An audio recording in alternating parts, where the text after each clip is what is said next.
नमस्कार, सर्वांचं हार्दिक स्वागत। मी नचिकेत फडके, माझ्याबरोबर श्रीराम पथकातर्फे संजय नेने, विलासजी शिगवण, अश्विन देवळणकर, ओंकार टिळेकर आणि शिरीष चांदोरकर असे आम्ही सर्वजण आता इथे उपस्थित आहोत। आपल्या सर्वांचं पत्रकार बंधू भगिनींचं या प्रेस कॉन्फरन्समध्ये हार्दिक स्वागत। गेली 25 वर्ष श्रीराम पथक हे पुण्याच्या गणेशोत्सवामध्ये सलग वादन करीत आहे। आपल्या सगळ्यांना श्रीराम पथकाचं वादन लक्ष्मी रोडवर आणि इतर ठिकाणी सुद्धा अनेक वेळेला ऐकायला मिळालेलं असेल। विविध मानाच्या गणपतींपुढे, बहुरंगारी गणपतीपुढे आणि इतर सर्व ठिकाणी आपण वादन करतो। त्याचबरोबर आपण अनेक प्रकारे सामाजिक कार्यामध्ये सुद्धा सहभागी असतो। रक्तदान शिबिरं असतील किंवा बाकी या सगळ्या सामाजिक विषयातल्या मदतीच्या गोष्टी असतील, याच्यामध्ये कायमच पथकाने पुढाकार घेतलेला आहे। एक आनंदाची गोष्ट अशी झालेली आहे की येत्या 22 तारखेला जो राम जन्मभूमीचा सोहळा चालू होणार आहे, जो पुढे आठवडाभर चालणार आहे, त्याला आपण केलेल्या प्रयत्नातून आपण काही पत्रव्यवहार केले होते ट्रस्ट बरोबर, राम जन्मभूमी ट्रस्ट बरोबर। त्या पत्रव्यवहाराला सकारात्मक प्रतिसाद आपल्याला मिळाला आणि त्यामुळे आपल्याला तिथे वादन करण्याची संधी ही पुण्याच्या गणेशोत्सवाचे प्रतिनिधी म्हणून आणि महाराष्ट्राचे प्रतिनिधी म्हणून आपल्याला तिथे मिळालेली आहे।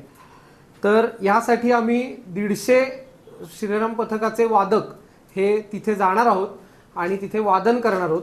वादन अयोध्येमध्ये सुद्धा होणार आहे आणि काशीमध्ये सुद्धा होणार आहे, त्याबद्दल अश्विन आपल्याला पुढे सांगेलच।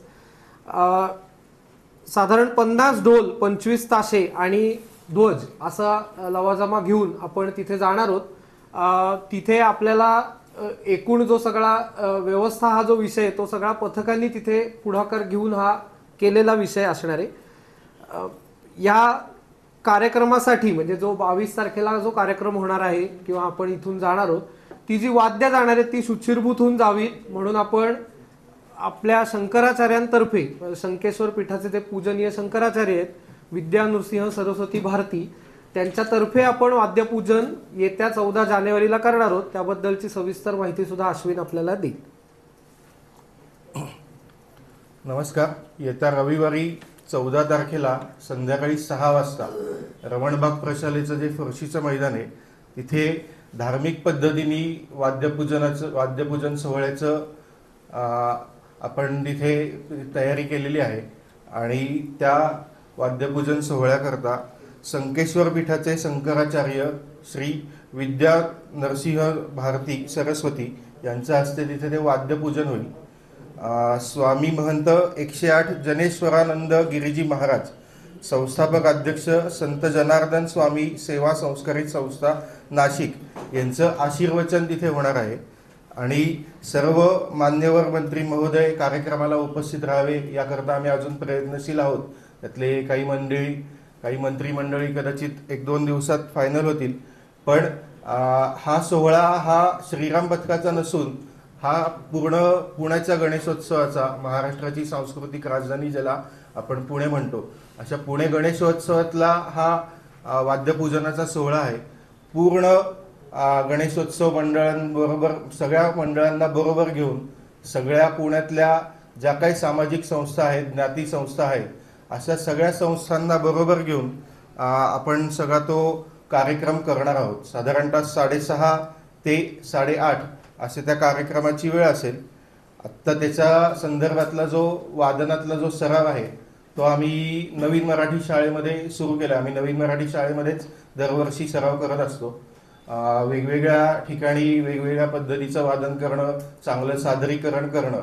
तर ही जी आत्ता अयोध्या आणि काशी या 2 ठिकाणी वादनाची संधी जी पथकाला मिळालेली आहे, याच्या संदर्भात थोडेसे 1-2-3 नवीन ताल बसवणं असं थोडंसं आम्ही नियोजन करतोय। त्या तालाच्या संदर्भात वेगवेगळे त्याला काही नावं देऊन किंवा एखाद्या रामावरती आधारित ताल, हनुमंतांवरती आधारित ताल, छत्रपती शिवाजी महाराजांवरती आधारित ताल, असे 1-2-3 वेगवेगळे ताल आम्ही नियोजन करून बसवत आहोत। याच्या संदर्भामध्ये वेगवेगळे जे काय प्रचार प्रसिद्धी ही आपल्या सर्वांमार्फत व्हावी असं मी तुम्हाला आवाहन करतो। याचप्रमाणे जसा नचिकेतने उल्लेख केला की आम्ही वेगवेगळ्या सामाजिक संस्थांना वेळोवेळी जसं शक्य आहे पथकाचे जे काय आर्थिक पाठबळ आहे अशा प्रत्येक ह्याच्यावरती पथक म्हणून आपण वेगवेगळ्या संस्थांना मदत करत असतो. त्यातलं काही जर सांगली कोल्हापूरचा जो महापौर होता तेव्हा त्या वर्षी पथकाने 1,21,000 रुपये अशी देणगी असा निधी तेव्हा तिकडे दिला होता. राम जन्मभूमी तीर्थक्षेत्र याच्याकरता पथकातर्फे 2000 जेव्हा निधी संकलन अभियान पूर्ण देशभर चालू होतं तेव्हा 5,55,555 असा निधी पथकाने गोळा करून आणि पथकाने स्वतः काही कॉन्ट्रीब्यूट करून असा निधी त्यावेळेस दिला होता. आत्ता जो गणेशोत्सव झाला त्यावेळेस भारतीय संस्कृती संवर्धक संस्था या संस्थेला 1,11,111 रुपये असा निधी आत्ताच श्रीराम पथकातर्फे देण्यात आला. यापेक्षा आम्ही वेगवेगळ्या ज्या संस्थांमध्ये ज्या मंडळांमध्ये वादन करत असतो, डेक्कन एज्युकेशन सोसायटीची जी शाळा आहे किंवा सोसायटी आहे या सोसायटीला वेळोवेळी किंवा शाळांना वेळोवेळी मदत करणं याच्यामध्ये आमचा नक्कीच प्रामुख्याने सहभाग असतो किंवा त्या कामांमध्ये अग्रेसर आम्ही कायम असतो. ही सगळी जी काय रचना आहे किंवा साधारणतः हे 25 वर्षापूर्वी जेव्हा पथक सुरू झालं हे थोडंसं राष्ट्रीय स्वयंसेवक संघाच्या पठडीमधले किंवा त्यावेळी जे सगळे स्वयंसेवक होते आत्ता त्यातले काही जण इथे आत्ता मंचावर बसलेले आहेत की जे वयाने 40-45च्या पुढचे अशा सर्वांनी हा विषय चालू केला होता. मुळात नावातच राम असल्यामुळे आम्ही साहजिकच स्वाभाविकपणे सगळे प्रयत्न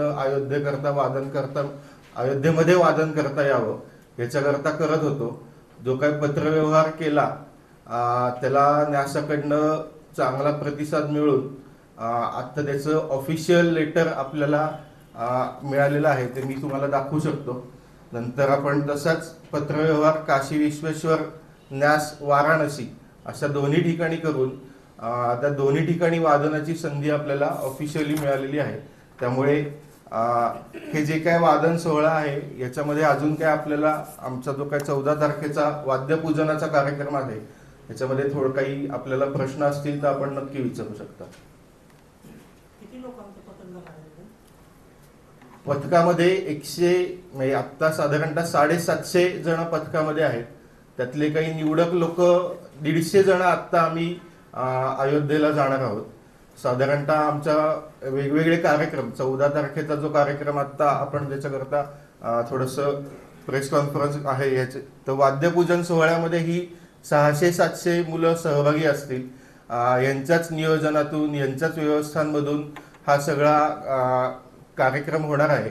त्याच पद्धतीने 22 तारखेला सकाळी जो काय मंदिर केंद्रित कार्यक्रम वेगवेगळे होणार आहेत की मंदिरांमध्ये कार्यक्रम तर आम्ही किमान 7 ते 8 वेगवेगळ्या मंदिरांमध्ये पथकातर्फे कार्यक्रम घेण्याचं नियोजन केलेलं आहे. संध्याकाळी आम्ही एक दीपोत्सव करण्याचंही नियोजन करतोय. त्याचं थोडंसं अजून स्थान निश्चिती व्हायची आहे. पण जे 150 जण जाणार आहेत हे प्रतिनिधित्व तिथे फक्त करणार आहेत. यामध्ये सहभाग या 700 लोकांचा नक्की आहे. त्यामुळे 700 वादक आणि सर्व गणेशोत्सव मंडळ जसं मी आधी नमूद केल्याप्रमाणे सर्व ज्ञाती संस्था याच्यामध्ये सर्व पुणेकरांचं बहुमोल हातभार लाभल्यामुळेच आम्हाला तिकडे जाणं शक्य आहे. श्रीराम पथक हे फक्त तिथे जाणारं निमित्त आहे पण प्रतिनिधित्व आपण आता पुणे, महाराष्ट्र अशा सांस्कृतिक विषयांवरती आपण आता त्याचं प्रतिनिधित्व करणार आहोत. साधारणतः किती नवीन चाल आणि किती नवीन ठेके बसवले तिथं वाजवायला? आता 4 नवीन आपण ताल बसवलेले आहेत. आणि जो वयोगट जाणारे वादकांचा तो काय वयोगट? तो 18 पासून ते साधारण 50 पर्यंत असा वयोगट असतो. या विषयाची जास्तीत जास्त प्रसिद्धी अश्विन म्हटलं तसं सर्व प्रसार माध्यमांनी करावी ही नम्र विनंती आहे. कारण अशा प्रकारचा प्रसंग हा आपल्या सगळ्यांच्याच आयुष्यात पहिल्यांदाच येतोय की कुठल्या तरी खूप मोठ्या मंदिराचं अनावरण होतंय किंवा प्राणप्रतिष्ठा होते आणि तिथे आपण पथक म्हणून एवढ्या मोठ्या प्रमाणात वादन करायला जातोय. तर जास्तीत जास्त प्रसिद्धी ह्या 14च्या कार्यक्रमाची सुद्धा व्हावी आणि 22 तारखेला आपण जाणार आहोत याचीही व्हावी अशी नम्र सूचना आणि विनंती आमच्या सर्वांतर्फे आपल्याला आहे.